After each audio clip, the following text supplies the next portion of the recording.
ইয়া আইয়ুহান নাসু ক্বাদ জাআতকুম মাউইযাতুম মির রাব্বিকুম ওয়া শিফাউল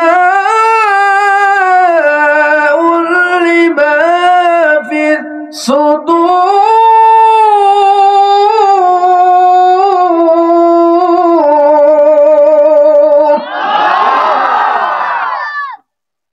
ঠিকই তো আছে, চার্জ তো ঠিকই আছে। আমি ভাবছি মনে হয় ব্যাটারি আবার অকেজ হয়ে গেল কিনা, ব্যাটারি চার্জ আবার সব ফুরিয়ে গেল কিনা। আলহামদুলিল্লাহ, সকলে বলে আলহামদুলিল্লাহ। মুমিনদের ব্যাটারিতে চার্জ থাকবে আল্লাহর স্লোগানের জন্য, কোরআনের স্লোগানের জন্য, আখিরাতি স্লোগানের জন্য, দুনিয়ার কোনো মুসারুদের জন্য নয়। ঠিক কিনা? নাকি আবার ওই স্লোগান দিবেন, তোমার নেতা আমার নেতা, ট্যাবলেট নেতা ক্যাপসুল নেতা, ট্যাবলেট নেতা চরিত্র ফুলের মতো পবিত্র, আমি কই তোমার নেতার নামাজ নাই এক ওয়াক্ত, নেতা তো গাঁজা খায় 5 ওয়াক্ত। জোরে বলেন ঠিক কিনা? তবে হ্যাঁ, আগামী দিনে আর ওই সমস্ত গাঁজাখোর, মদখোর, হারাম নারীখোর নেতাদের কোনো খাওয়া এই জমিনে থাকবে না। আগামী দিনে এই জমিনে পাওয়ারওয়ালা হবে তারা, আল্লাহর কোরআন দিয়ে সমাজ চালাতে চায় যারা। আরো জোরে বলো ঠিক কিনা? আগামী দিনে এই সমাজের নেতৃত্ব দিবে তারা, আল্লাহর কোরআন দিয়ে জীবন চালাতে চায় যারা। আগামী দিনে সমাজের নেতৃত্ব দিবে তারা, আল্লাহর কোরআনের আইন জমিনে বাস্তবায়ন করতে চায় যারা। আগামী দিনে রাষ্ট্র পরিচালনা করবে তারা, এই রাষ্ট্রকে কোরআনের বিধান দিয়ে চালাতে চায় যারা। কারা কারা রাজি আছো? 2 হাত তুলে আল্লাহর নামে তাকবীর দিয়ে আল্লাহকে দেখা। আল্লাহু আকবার, আল্লাহু আকবার, আল্লাহু আকবার।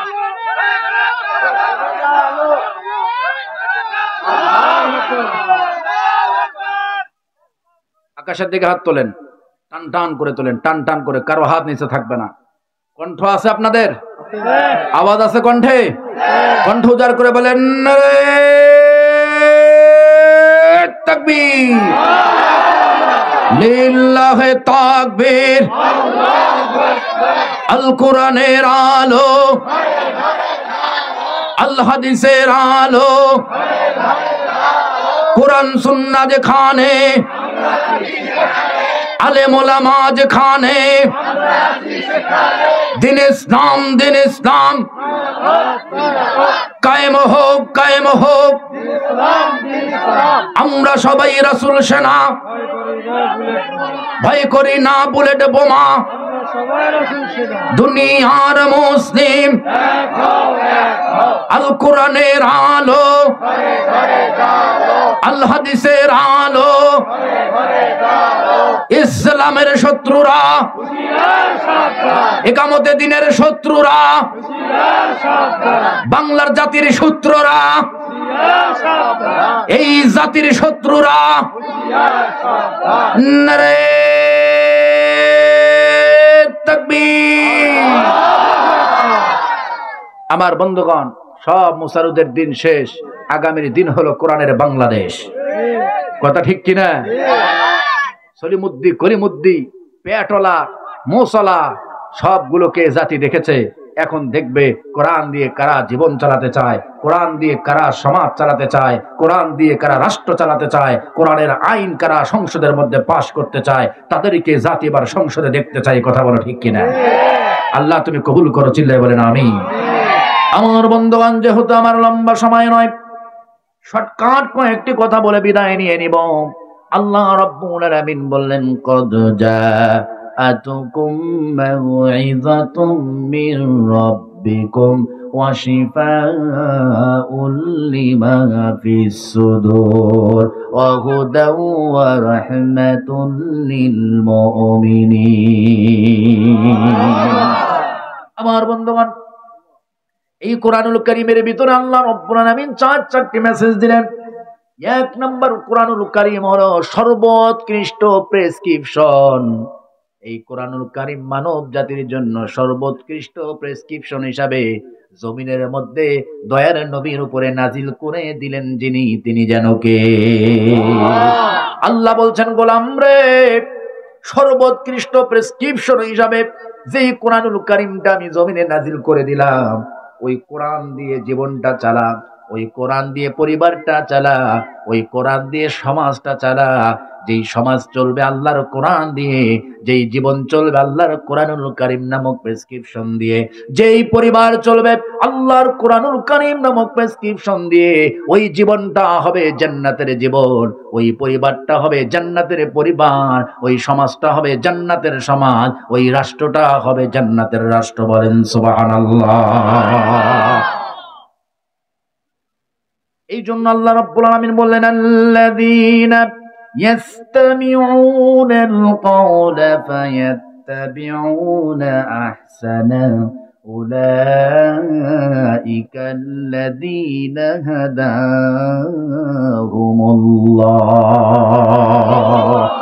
ঘোষণাকার আল্লাহ রাব্বুল আলামিন বলছেন, আল্লাযীনা যারা ইয়াসতামিউনাল কওলা ফায়াত্তাবিউনা আহসানা, কোরআনুল কারীমের কথাগুলো শুনে যারা উত্তম কথাগুলো আমল করে, উলাইকাল্লাযীনা হাদাহুমুল্লাহ, তাদের জন্যই রয়েছে আল্লাহর পক্ষ থেকে হেদায়েত। বলেন না সুবহানাল্লাহ।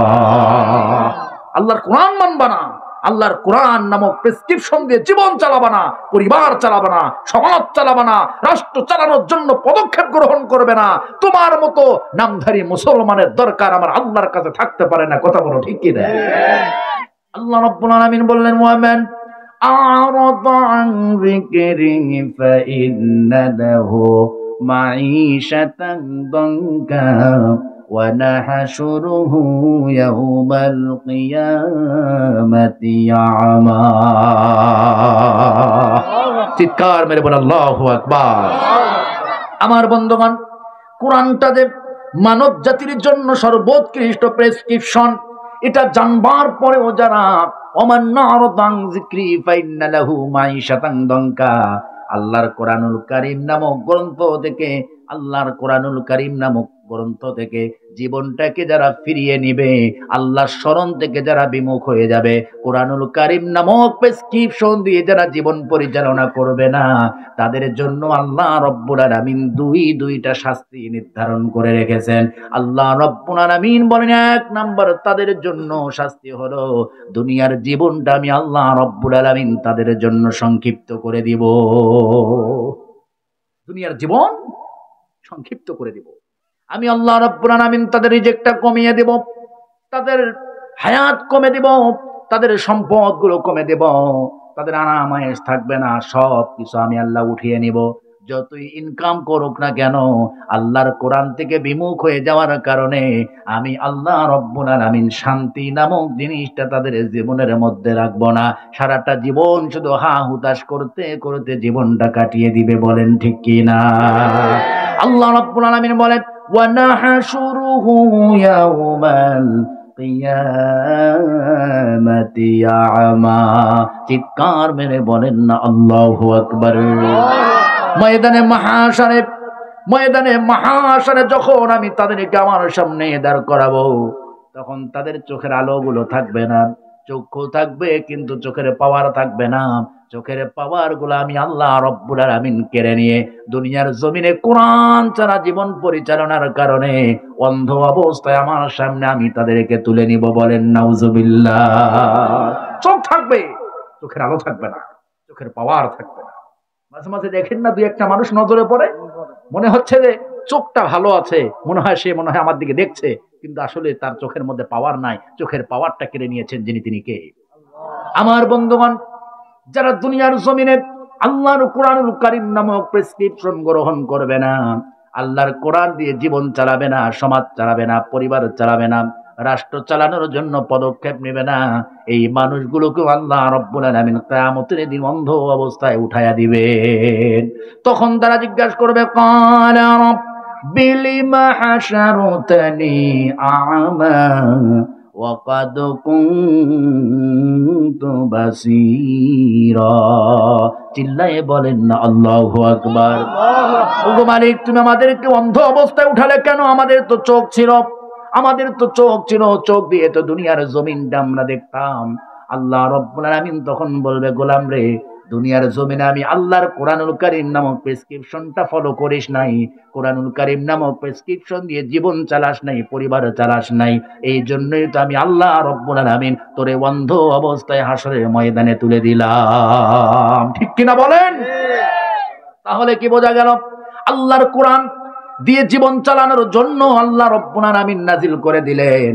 সেই কোরআন দিয়ে যদি জীবন না চলে, সেই কোরআন যদি শুধুমাত্র মৃত ব্যক্তিদের বাড়িতে থাকে, কাল কিয়ামতের দিন দুনিয়ার জমিনে চোখ থাকলেও কাল কিয়ামতের দিন চোখ থাকবে না। চোখের পাওয়ার আল্লাহ রব্বুল আলামিন কেড়ে নেবে। হাসরের ময়দানে কোটি কোটি মানুষেরা আপনার দিকে তাকিয়ে বুঝতে পারবে দুনিয়ার জমিনে আপনি আল্লাহর কোরআন দিয়ে জীবন চালান নাই। আল্লাহর কোরআন দিয়ে যারা জীবন চালাতে চেয়েছে, আল্লাহর কোরআন দিয়ে যারা রাষ্ট্র চালাতে চেয়েছে, তাদেরকে নিয়ে সারাটা জীবন ষড়যন্ত্র করেছিলেন। হাসরের ময়দানে কোটি কোটি মানুষ আপনার চেহারার দিকে দেখে তা চিনে ফেলবে। বলেন ঠিক কি না? সব মানুষ চিনতে পারবে আপনি দুনিয়ার জমিনে ঈমানদার ছিলেন না মুনাফিক ছিলেন। বাংলাদেশ 92 বা 96% মুসলিমের দেশ, কিন্তু আপনি খোঁজ নিয়ে দেখেন এই বাংলাদেশ 95% মুনাফিকের দেশ। কথা বলেন না কেন? নামাজ পড়তে রাজি, পাগড়ি পড়তে রাজি, জুব্বা পড়তে রাজি, মিসওয়াক করতে রাজি, দাড়ি মুখের মধ্যে রাখতে রাজি, হজ করতে রাজি, মসজিদের ফার্স্ট কাতারের মুসল্লি হতে রাজি, আল্লাহর কোরআন দিয়ে সমাজ চালাতে রাজি নয়। এরাই তো হলো মদিনার মুনাফিকদের উত্তরসূরি। কথা ঠিক কিনা? মদিনার মুনাফিকরা মদিনার মুনাফিকদেরকে দেখে মদিনার কাফেররা সহজে বুঝতে পারতো না যে আসলে সে কি ইমানদার নাকি মুনাফিক। কারণ চেহারা সুরত একই মতোই ছিল, সুন্দর পাগড়ি, সুন্দর জুব্বা, সুন্দর টুপি, মসজিদেও যেত, নামাজও তারা পড়ত। এই জন্যই তো নবীজি বলেন, ইন্নাল্লাহা লা ইয়ানজুরু ইলা সুওয়ারিকুম ওয়া আমওয়ালিকুম ওয়ালাকিন ইয়ানজুরু ইলা কুলুবিকুম ওয়া আমালিকুম। আল্লাহ রব্বুল আলামিন তোমার চেহারা দেখবেন না, তোমার সুরত দেখবেন না, তোমার ধন সম্পদ অট্টালিকা দেখবেন না। আল্লাহ রব্বুল আলামিন তোমার আমলগুলো দেখবেন এবং তোমার অন্তরের অবস্থাটা আল্লাহ রব্বুল আলামিন দেখবেন। বলেন সুবহানাল্লাহ।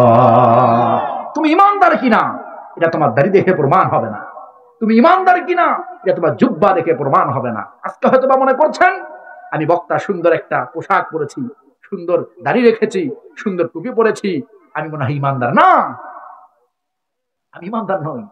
আমি ইমানদার এটা বুঝবেন কি করে? নবীজি সাল্লাল্লাহু আলাইহি সাল্লাম, আপনাদের কষ্ট হচ্ছে নাকি? কষ্ট হচ্ছে আপনাদের? রাগ করছেন নাকি? 10টা মিনিট আমি চালাই, কি বলেন? হ্যাঁ, থাকা যাবে না ইনশাআল্লাহ? তাকবীর দেন তো, লিল্লাহি তাকবীর। আল্লাহু আকবার। আচ্ছা, আজকে মাহফিলে কি কালেকশন আছে?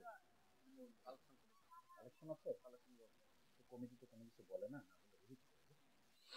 আমার বন্ধুগণ,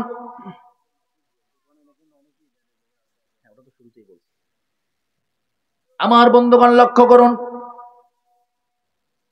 নবীজির দরবারে এসে কিছু লোক বললেন, মদিনার কিছু লোকেরা বললেন, ওগো নবীজি, আমাদের গ্রামের ওই লোকটা না অনেক ভালো মানুষ। নবীজি অবাক হয়ে গেলেন। নবীজি প্রশ্ন করলেন, সাহাবীরে কেমন করে বুঝলে সে ভালো মানুষ?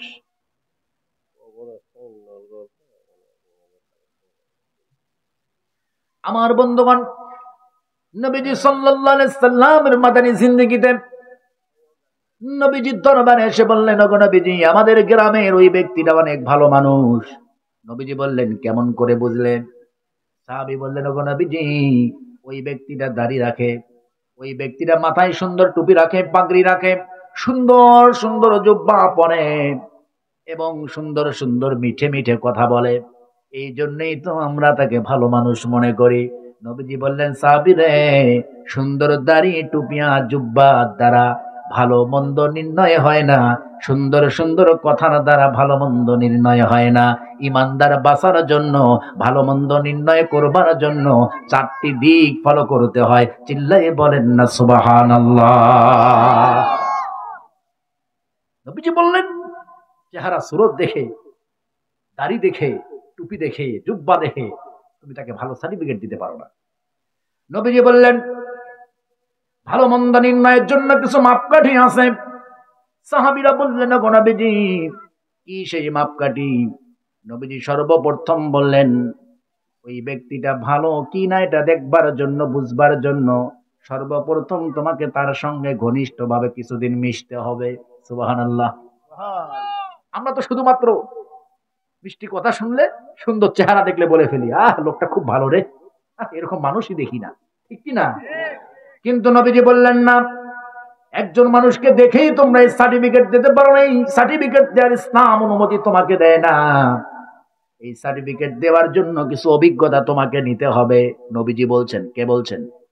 নবীজি বলছেন। নবীজি এক নাম্বার বললেন, ভালো মন্দ সার্টিফিকেট দিতে হলে সর্বপ্রথম এই ব্যক্তির সঙ্গে তোমাকে কিছুদিন ঘনিষ্ঠভাবে মিশতে হবে। দুই নাম্বার, ওই ব্যক্তির সঙ্গে কিছুদিন তোমার টাকা পয়সা লেনদেন করতে হবে। কারণ আমার বন্ধুগণ, অনেক ব্যক্তিরা দেখা যায় সব দিক থেকে ভালো, কিন্তু টাকা পয়সা যখন লেনদেন করতে যাবেন, 50,000 টাকা ধার নেয়, 3 দিনের কথা বলে, 3 মাসেও তার ছেয়াও দেখা যায় না। বলেন ঠিক কিনা? এই জন্য নবীজি বলেন, সাহাবী রে, ওই ব্যক্তির সঙ্গে টাকা পয়সা লেনদেন করো, সে ইমানদার কিনা, সে পরহেজগার কিনা, সে তাকওয়াওয়ালা কিনা, সেটা প্রমাণ হয়ে যাবে। 3 নম্বরে নবীজি বললেন, ওই ব্যক্তি ভালো মন্দ কিনা এটা বুঝবার জন্য তার চরিত্র সম্পর্কে তোমার ধারণা নিতে হবে। বলেন সুবহানাল্লাহ। একটা মানুষের উপর দেখে চরিত্র ভালো কিনা তা কি বোঝা যায়? আমি বক্তা আজকে সুন্দর সুন্দর কথা বলছি, কারণ সুন্দর কথা তো আমাকে বলতেই হবে। সুন্দর কথা না বললে কি আমি আগামী দিনে দাওয়াত পাবো নাকি? আমার সুন্দর কথা বলতে হবে, কারণ আমার কথা যত সুন্দর হবে আগামী দিনে দাওয়াত তত বেশি হবে, ঠিক নয় কি? কিন্তু আমি বক্তা, সুন্দর কথা বললাম জন্য যে ইমানদার তা নয়। আমি বক্তা ইমানদার কিনা, আমি বক্তা তাকওয়াওয়ালা কিনা, আমি বক্তা পরহেজগারিওয়ালা কিনা, এটা বুঝবার জন্য নবীজি বললেন, আমার চরিত্র সম্পর্কে আপনাকে আগে ধারণা নিতে হবে। আমার চরিত্র সম্পর্কে যখন ধারণা নিতে পারবেন, তখনই আপনি বুঝতে পারবেন আমি বক্তা সত্যিকারের ইমানদার কিনা। বলেন ঠিক কিনা? তাহলে 1 নাম্বার নবীজি বললেন ঘনিষ্ঠভাবে মিশতে হবে। 2 নাম্বার নবীজি বললেন টাকা পয়সা লেনদেন করতে হবে। 3 নাম্বার নবীজি বললেন তার চরিত্র সম্পর্কে ধারণা নিতে হবে। এই তিনটা অভিজ্ঞতার কথা নবীজি সর্বপ্রথম বললেন।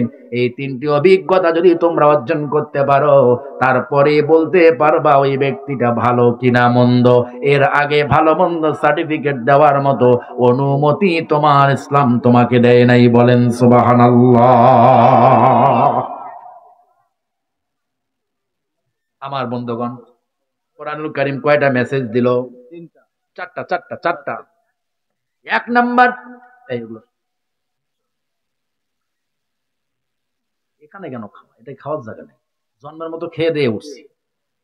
মুরব্বী বাবারা, দাড়ি পাকা মুরব্বীরা, বাবার মতো দাদার মতো যারা অনেক আলেম ওলামারা, কোরআনের হাফেজরা নিচে বসে আছে, আর আমি এখানে বসে, এটা কি, এটা কি, এটা জানি না কে কি ভাবেন, এগুলো ভালো লাগে না।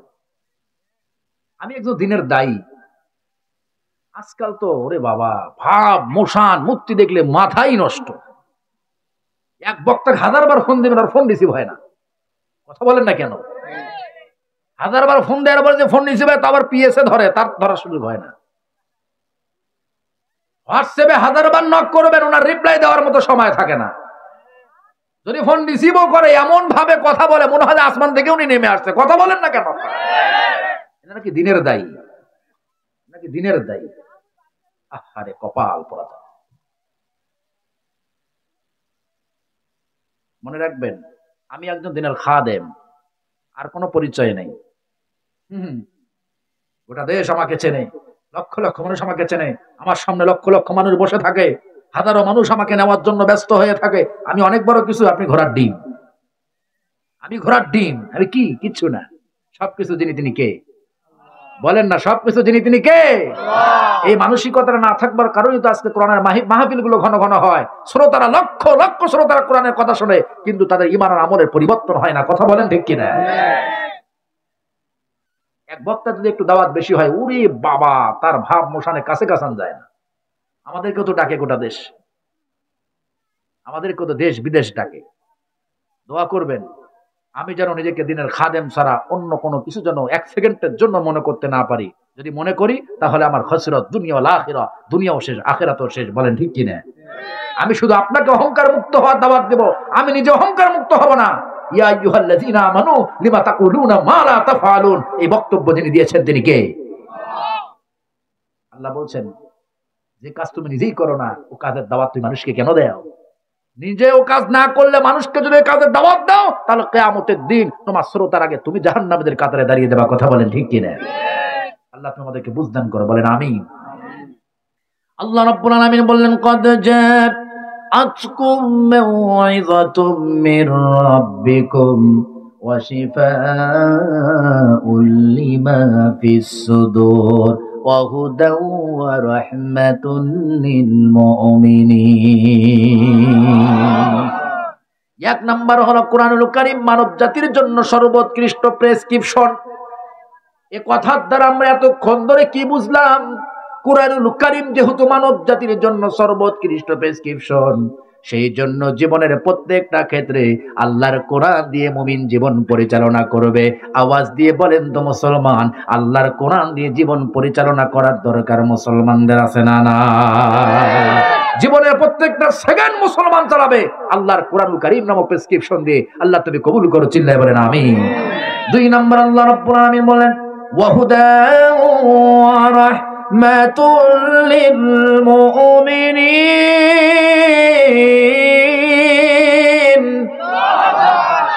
কদ জাআতকুম মাউইযাতুম মির রাব্বিকুম ওয়া শিফাউল লিমা ফিস সুদুর। আমার বন্ধুগণ, দুই নাম্বার আল্লাহ রাব্বুল আলামিন বললেন কোরআনুল কারীমটা মানব জাতির সমস্ত রোগের, অন্তরের সমস্ত রোগের মুক্তির জন্য জমিনে নাজিল করা হয়েছে। বলেন সুবহানাল্লাহ। অন্তরের মধ্যে শিরিক নামক নোংরামি আছে, অন্তরের মধ্যে জিনা নামক নোংরামি আছে, অন্তরের ভিতরে হিংসা নামক নোংরামি আছে, অন্তরের ভিতরে ষড়যন্ত্র নামক নোংরামি আছে। এই সমস্ত নোংরামিগুলো অন্তর থেকে মুছে ফেলে অন্তরটাকে পবিত্র অন্তরে পরিণত করবার জন্য কোরআনুল কারীম খানা জমিনে নাজিল হয়েছে। বলেন সুবহানাল্লাহ। তাহলে এক নাম্বার হলো কোরআনুল কারীম সর্বোৎকৃষ্ট প্রেসক্রিপশন হিসাবে নাজিল হলো। দুই নাম্বার কোরআনুল কারীম মানব জাতির অন্তরে মুক্তির জন্য নাজিল হলো। তিন নাম্বার আল্লাহ রাব্বুল আলামিন বললেন ওয়া হুদাও ওয়া রাহমাতুল লিল মুমিনিন। তিন নাম্বার কোরআনুল কারীম মানব জাতির হেদায়েতের পথ দেখানোর জন্য নাজিল হলো। সুবহানাল্লাহ বলবেন না? সারাটা জীবন বান্দা তুমি হেদায়েত পাও নাই, আল্লাহর কোরআনের ছায়াতলে আশ্রয় গ্রহণ করো, আল্লাহর কোরআন পড়ো, আল্লাহর কোরআন বুঝো, আল্লাহর কোরআন মানো, কোরআন দিয়ে জীবন চালাও, পরিবার চালাও, সমাজ চালাও, রাষ্ট্র চালানোর জন্য পদক্ষেপ গ্রহণ করো। আল্লাহকে মাওলার কসম করে বলি আল্লাহর কোরআনের হেদায়েত তোমার তাকদীরে জুটে যাবে। বলেন সুবহানাল্লাহ।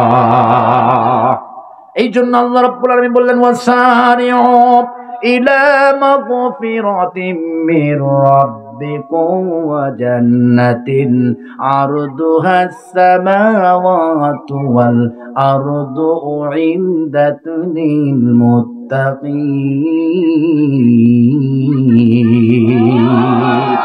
আল্লাহ বলছেন বান্দারে দ্রুত গতিতে তুমি তোমার রবের ক্ষমার দিকে দৌড়াও, তোমার রবের জান্নাতের দিকে দৌড়াও। যেই জান্নাতের প্রশস্ততা আসমান এবং জমিনের সমান, ওই জান্নাত খানা আল্লাহ রাব্বুল আলামিন মুত্তাকিদের জন্য তৈরি করে রেখেছেন। বলেন সুবহানাল্লাহ। গোলাম দৌড়াও তুমি জান্নাতের দিকে, গোলাম দৌড়াও তুমি রবের ক্ষমার দিকে। সারা জীবনের সমস্ত কিছু ভুলে যাও, রবের ক্ষমার জন্য নিজেকে প্রস্তুত করো, রবের জান্নাতের পথে দৌড়াও। আর সেই জান্নাতের পথ পাওয়ার জন্য আল্লাহর কোরআনুল কারীম নামক হেদায়েতের দরকার। আস্তে করে বলেন আছে না নাই? আমার বন্ধুগণ, তাহলে এক নাম্বার কোরআনুল কারীম সর্বোৎকৃষ্ট প্রেসক্রিপশন, দুই নাম্বার কোরআনুল কারীম মানব জাতির অন্তরের রোগ মুক্তির জন্য নাজিল হলো, তিন নাম্বার কোরআনুল কারীম মানব জাতির হেদায়েতের জন্য নাজিল হলো, চার নাম্বার আল্লাহ রাব্বুল আলামিন জানা দিলেন ওয়া রাহমাতুল লিল মুমিনিন। মুমিনদের জন্য রহমত হিসাবে আল্লাহ রাব্বুল আলামিন কোরআন নাজিল করলো। বলেন সুবহানাল্লাহ। সূরাটার নাম হলো ইউনূস, আয়াতটার নাম্বার হলো 57। চার কারণে আল্লাহ রাব্বুল আলামিন কোরআন নাজিল করলেন। চারটি মেসেজ আল্লাহ রাব্বুল আলামিন আয়াতের মধ্যে মানব জাতিকে দিলেন। এবার একটু লক্ষ্য করেন বন্ধু, এক নাম্বার কারণ হলো কোরআনুল কারীম মানব জাতির জন্য সর্বোৎকৃষ্ট কি? প্রেসক্রিপশন। সর্বোৎকৃষ্ট কি? প্রেসক্রিপশন। দুই নাম্বার, কোরআনুল কারীম হলো মানব জাতির অন্তরের রোগ মুক্তি। চিল্লায় বলেন সুবহানাল্লাহ। তিন নাম্বার, কোরআনুল কারীম হলো মানব জাতির হেদায়েত। চার নাম্বার, কোরআনুল কারীম হলো মুমিনদের জন্য রহমত। বলেন সুবহানাল্লাহ। ولو أن أهل القرى آمنوا واتقوا لفتحنا عليهم بركات من السماء والأرض চিল্লাই বলেন না সুবহানাল্লাহ। আমার বন্ধুগণ, চারটি বিষয় লক্ষ্য রাখেন। সূরা ইউনূস 57 নম্বর আয়াত। জীবনের প্রত্যেকটা ক্ষেত্রে ফলো করব আল্লাহর কোরআনের প্রেসক্রিপশনকে। আল্লাহ তুমি কবুল করো, বলেন আমিন। জীবনের সমস্ত অন্তরের ভিতরে যত রোগ আছে, সমস্ত রোগ মুক্তির জন্য আল্লাহর কোরআনুল কারীম নামক গ্রন্থখানা ফলো করব। কোরআনুল কারীমের আমলগুলো দিয়ে জীবনটা সাজাবো। আল্লাহ তুমি কবুল করো, বলেন আমিন। আমার বন্ধুগণ, তিন নাম্বার, কোরআনুল কারীমের হেদায়েতের জন্য কোরআনটাকে নাজিল করা হলো। এই জন্য কোরআনের পাঠটাকে আঁকড়িয়ে ধরবো। কোরআনের হেদায়েত দিবেন মানব জাতিকে, যিনি তিনি কে? চার নাম্বার, মুমিনদের জন্য রহমত হিসাবে এই কোরআন নাজিল হলো। ওই কোরআনের আইন জমিনে বাস্তবায়নের জন্য জীবনে আরামায় সব বিলিয়ে দিব। আওয়াজ দিয়ে বলেন ঠিক কি না? বিগত 16 থেকে 17টি বছর ধরে আমরা দেখেছি আল্লাহর কোরআনের বিজয়ের জন্য যারা জীবনে আরামায়ের ঘর বাড়ি স্ত্রী সন্তান ব্যবসা চাকরি সব বিলিয়ে দিয়েছে, তাদের উপরে এই বছরের পর বছর জুলুম নির্যাতন নিপীড়ন জালেম গোষ্ঠীরা চালিয়েছে। চিল্লায় বলো কথা ঠিক কিনা? জালেমরা তওবা করো, জালেমরা ক্ষমা চাও, জালেমরা ফিরে আসো। জালেমরা যদি ফিরে না আসো, কোরআনের পক্ষে যারা জীবনটা কাটিয়ে দিয়েছে, ইকামতে দিনের জন্য যারা জীবনটা কাটিয়ে দিয়েছে, আল্লাহর জমিনে আল্লাহর দিন বাস্তবায়নের জন্য যারা জীবনটা শেষ করে দিয়েছে, তাদের উপরে যারা অন্যায় অবিচার চালিয়েছো, তারা যদি তাওবা নাও করো, জেনে রাখো, শুনে রাখো, কিয়ামতের দিন ময়দানে মাহশারে আল্লাহ রাব্বুল আলামিন দুই শ্রেণীর মানুষের বিরুদ্ধে কঠোর ব্যবস্থা গ্রহণ করবেন। আওয়াজ দিয়ে বলেন তো কয় শ্রেণীর মানুষ? দুই শ্রেণীর মানুষের জন্য আল্লাহ রাব্বুল আলামিন ময়দানে মাহশারে ব্যবস্থা গ্রহণ করবেন। আল্লাহ রাব্বুল আলামিন জানিয়ে দিলেন, ইন্নামাস সাবিলু আলাল লাযীনা ইয়াযলিমুনান নাসা ওয়া ইয়াবগুনা ফিল আরদি বিগাইরিল হক। চিল্লায় বলেন না আল্লাহু আকবার। আল্লাহ রাব্বুল আলামিন বলছেন, দুই শ্রেণীর মানুষের বিরুদ্ধে আমি ময়দানে মাহশারে ব্যবস্থা নিব। এক নম্বর, জমিনের মধ্যে যারা মানুষের উপরে অন্যায় অবিচার চালিয়েছে, জালেম যারা অন্যায় করেছে, অবিচার করেছে, নিরপরাধী মানুষদের উপরে জুলুম অত্যাচার চালিয়েছে, আমি তাদের ব্যবস্থা নিব। কিয়ামতের দিন তাদের বিরুদ্ধে ব্যবস্থা গ্রহণ করব। দুই নাম্বার, জমিনের মধ্যে যারা সীমা লঙ্ঘন করে চলেছে, সীমা লঙ্ঘনকারীদের ব্যাপারে আমি আল্লাহ রাব্বুল আলামিন ময়দানে মাহশারে কঠোর ব্যবস্থা গ্রহণ করব। এই জন্যই তো আল্লাহ রাব্বুল আলামিন বললেন, ইন্নাল্লাযীনা ফাতানুল মুমিনিনা ওয়াল মুমিনাতি সুম্মা লাম ইয়াতুবু ফালাহুম আযাবু জাহান্নামা ওয়া লাহুম আযাবুল হারিক। মুমিন নর নারীদের উপরে যারা অন্যায় করেছো, অবিচার করেছো, জুলুম করেছো, তারা তাওবা করো, তাওবা করো, তাওবা করো। তাওবা যদি না করো, আল্লাহ রাব্বুল আলামিন বলেন, তাহলে তোমাদের জন্য জাহান্নামে দগ্ধ হওয়ার যন্ত্রণা আমি আল্লাহ রাব্বুল আলামিন রেখে দিব। বলেন নাউজুবিল্লাহ। তাওবা করো। তাওবা যদি না করো, জালেমরা তোমরা যদি তাওবা না করো, আমার দিনের দায়ীদের উপরে যে অন্যায় করেছো, অবিচার করেছো, ইকামতে দিনের সঙ্গী সাথীদের উপরে যে অন্যায় অবিচার করেছো, এর জন্য তোমরা যদি তওবা না করো, আমি কিন্তু তোমাদের জন্য জাহান্নামের আগুন প্রস্তুত করে রাখবো। চিল্লায় বলেন আর একবার নাউজুবিল্লাহ। তাহলে দুই শ্রেণীর মানুষের বিরুদ্ধে আল্লাহ ব্যবস্থা নেবেন। এক নাম্বার, জালেমদের বিরুদ্ধে। দুই নাম্বার, সীমা লঙ্ঘনকারীদের বিরুদ্ধে। রব্বুল আলামিন তোমার দরবারে আমরা দরখাস্ত দেই, জালেমরা দুনিয়ার জমিনে, জালেম গোষ্ঠীরা অন্যায় অবিচার চালিয়ে এসে সারাটা জীবন, আল্লাহ তাদের জন্য আমরা দোয়া করি, তুমি তাদেরকে চিরতরে কোরআনের হেদায়েত দিয়ে দাও। বলেন না আমিন। তারা যেন কোরআন বোঝে, কোরআন মানে, কোরআনের আইন যেন মানে, কোরআনের আইনকে যেন সমর্থন করে, কোরআনের আইন দিয়ে জীবন পরিচালনার জন্য যেন নিজেকে প্রস্তুত করে। আল্লাহ তুমি তৌফিক দান করো, চিল্লায় বলেন আল্লাহুম্মা আমিন।